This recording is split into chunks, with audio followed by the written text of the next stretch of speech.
பிரதம குரு chief priest அவர் வந்துட்டு நம்ம பிரதமருக்கு ஒரு பொம்மை கொடுத்தாரு. ஸோ அந்த பொம்மையை பார்த்தீங்கன்னா நம்ம பிரதமர் ஒரு வருஷத்துக்குள்ள திருப்பி கொடுத்துடணும். ஜப்பானுக்கும் இந்தியாவுக்கும் உள்ள பாரம்பரிய உறவு, அதுக்காக தான் இந்த பொம்மையை கொடுத்தோம் அப்படின்னு வேற சொன்னாங்க. இதில் தமிழ்நாடு வேற வந்துச்சு. என்ன காரணம்? அதே மாதிரி நம்ம பிரதமருக்கு கொடுத்த அந்த பொம்மையில் பார்த்தீங்கன்னா கண்ணு இருக்காது, 2 கண்ணுமே இருக்காது. இதற்கு காரணம் என்ன?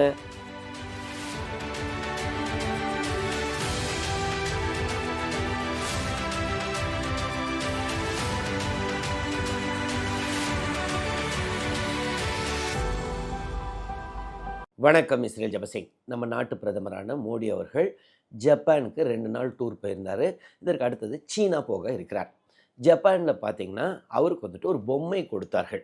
ஸோ அங்கே உள்ள டாக்காசாக்கி அப்படின்ற கோவிலில் அந்த பிரதம குரு சீஃப் ப்ரீஸ்ட் அவர் வந்துட்டு நம்ம பிரதமருக்கு ஒரு பொம்மை கொடுத்தாரு. ஸோ அந்த பொம்மையை பார்த்திங்கன்னா நம்ம பிரதமர் ஒரு வருஷத்துக்குள்ளே திருப்பி கொடுத்துடணும். சாதாரணமாக ஒருத்தருக்கு கிஃப்ட் கொடுத்தா, அதுவும் நாட்டுக்கு வந்த விருந்தினருக்கு கிஃப்ட் கொடுத்தா அவங்களுக்கு எதனா போகணும். ஆனால் இது ஒரு வருஷத்துக்குள்ளே ரிட்டர்ன் பண்ணணும். என்ன காரணம்?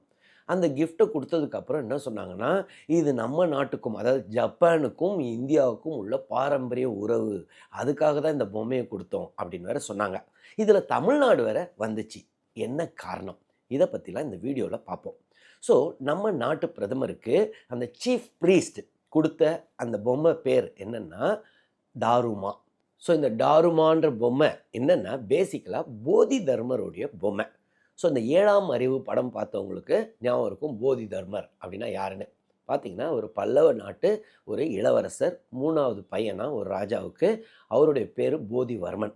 ஒரு கட்டத்தில் அவருக்கு வந்துட்டு இந்த ராஜாங்கமே வேண்டாம், அதாவது புத்தரே பார்த்திங்கன்னா ராஜாங்கம் வேண்டான்ட்டு விட்டு போனவர். அதே மாதிரி இவரும் அந்த பிரின்ஸ்ஷிப்பெல்லாம் விட்டுட்டு புத்த மதத்தை பின்பற்றி மகாயானா புத்திசம் அப்படின்னு சொல்லுவாங்க, அதை பின்பற்ற ஆரம்பித்தார்.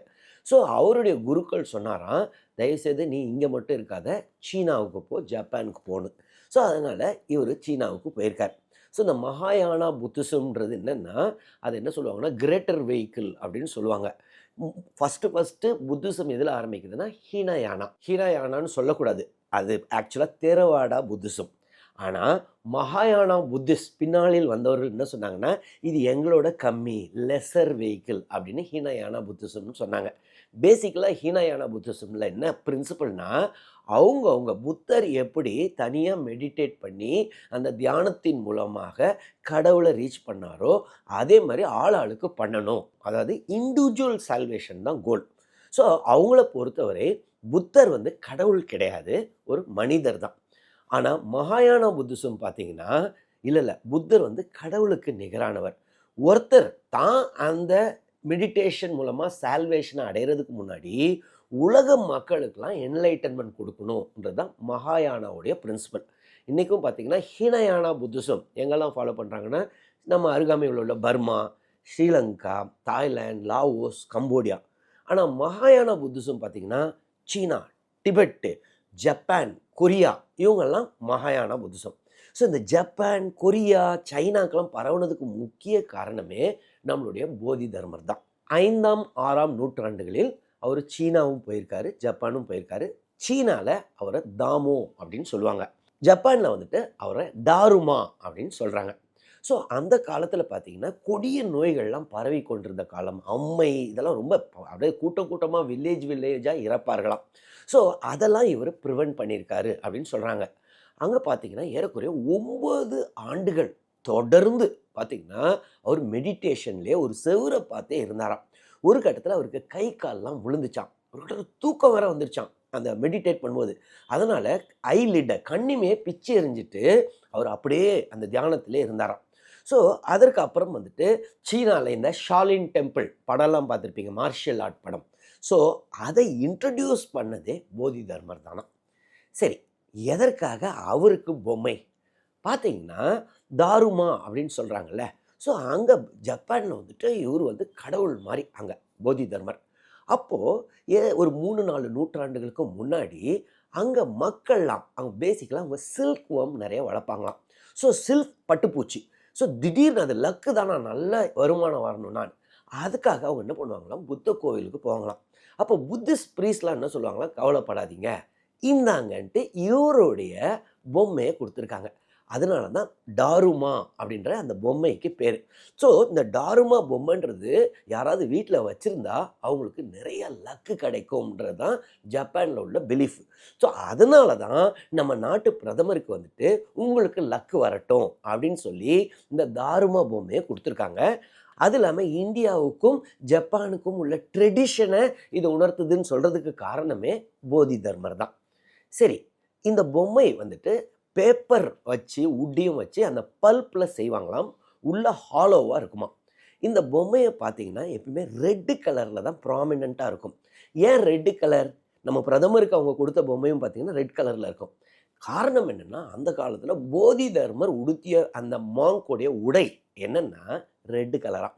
ரெட்டுன்றது அங்க இந்த மாரி கொடிய நோய்கள்லாம் ஒருத்தர் தடுக்கணும்னா, ரெட் கலர் ரொம்ப முக்கியம்னு அந்த காலத்துலேருந்து பிலீவ் பண்ணிக்கிட்டு இருக்காங்க. காரணம் போதி தர்மர்.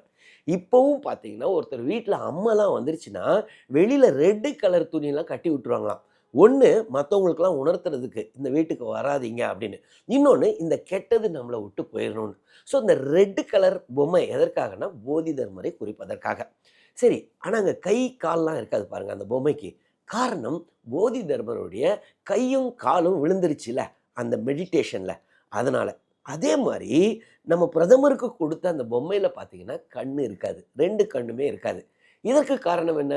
அந்த காலத்துல போதி தர்மர் வந்துட்டு, அந்த ஐலிட்ட கண்ணிமைய பிச்சு எறிஞ்சிட்டார்ல, அதனால அப்படிதான் குடுப்பாங்களாம். ஆனா, ஒருத்தர் அந்த பொம்மைய வாங்குனதுக்கு அப்புறம் என்ன பண்ணுவாங்களான்னா, ஒரு கண்ண, அதாவது அந்த தாருமா பொம்மையோடைய இடது கண்ண அவங்களே வரைவாங்களாங்க. ஸோ, ஒரு கண்ணு திறந்திருக்கும். இன்னொரு கண்ணு இன்னும் வரலங்க. இது வந்து ஒரு புத்திஸ்ட் பிரின்சிபிள குறிக்கும். இன்னர் ஐ, அவுட்டர் ஐடு. இன்னொன்னு முக்கியமா என்னன்னா, அவங்க கோல் செட்டிங்க்கு யூஸ் பண்ணுவாங்களாம். இத பாருங்கங்க, நான் இத வாங்கிட்டேனா, இந்த இத வந்து நான் அடையணும். இந்த ஆம்பிஷன அடையணும். அந்த ஆம்பிஷன அடையிற வரைக்கும் அடுத்த கண்ண வரைய மாட்டேன் அப்படின்னு அர்த்தம். அத என்ன சொல்லுவாங்கன்னா, ஜப்பான்ல கைகன் அப்படின்னு சொல்லுவாங்க. ஸோ, அந்த கோல் செட்டிங்க்கு யூஸ் பண்ணுவாங்க. அப்போ எப்பல்லாம் அந்த பொம்மைய பார்க்குறாங்களோ, அந்த ஒத்த கண்ணு தானே அந்த பொம்மைக்கு இருக்கு. அப்படின்னா, அச்சச்சோ! நம்ம இன்னும் நம்ம கோல அடையல. அத அடைய முயற்சி செய்யணும்னு ட்ரை பண்ணுவாங்களாம். அதற்கு அப்புறம் பார்த்தீங்கன்னா, அந்த பொம்மையுடைய ஷேப் பார்த்தீங்கன்னா, உருண்டுகிட்டே இருக்கும். நீங்க எப்படி தள்ளினாலும் மீண்டும் அந்த ஒரிஜினல் ஸ்டாண்டிங் பொசிஷனுக்கு வந்துரும். இதற்கு காரணம் என்ன? போதி தர்மரு எத்தன வாட்டி விழுந்தாலும் 9 வருஷம் தொடர்ந்து தியானத்துல இருந்தார்ல. அதே மாரி நம்ம கோல அடைய முடியாம போனாலும், மீண்டும், மீண்டும் முயற்சி செய்யணும். அந்த மாரி அத குறிக்கிறதுக்காக தான், இந்த பொம்மையோடைய வடிவமைப்பே எப்படின்னா, கீழ படுக்கவே வைக்க முடியாது. நேரா திருப்பி நிமிர்ந்து நிக்கும். சரி, ஒன்ஸ் ஒருத்தர் இந்த கோல அடைஞ்சிட்டாங்கன்னா, 1 வருஷத்துக்குள்ள அடைஞ்சிருவாங்களாங்க. அந்த கோல அடைஞ்சிட்டா, அடுத்த கண்ணையும் வரைஞ்சிருவாங்க. அதாவது டாருமா பொம்மையோட வலது கண்ணையும் வரைஞ்சிட்டு, அதுக்கு மேல ஆனா வீட்ல வச்சுக்க கூடாதாங்க. அதற்கப்புறம் எந்த கோவில்ல இருந்து வாங்குனாங்களோ, அந்த கோவில்ல போய் குடுத்துடணுமா. ஜப்பான்ல இதுக்கு ஃபேமஸ் கோவில் எதுன்னா, டாக்காசாக்கி கோவில்.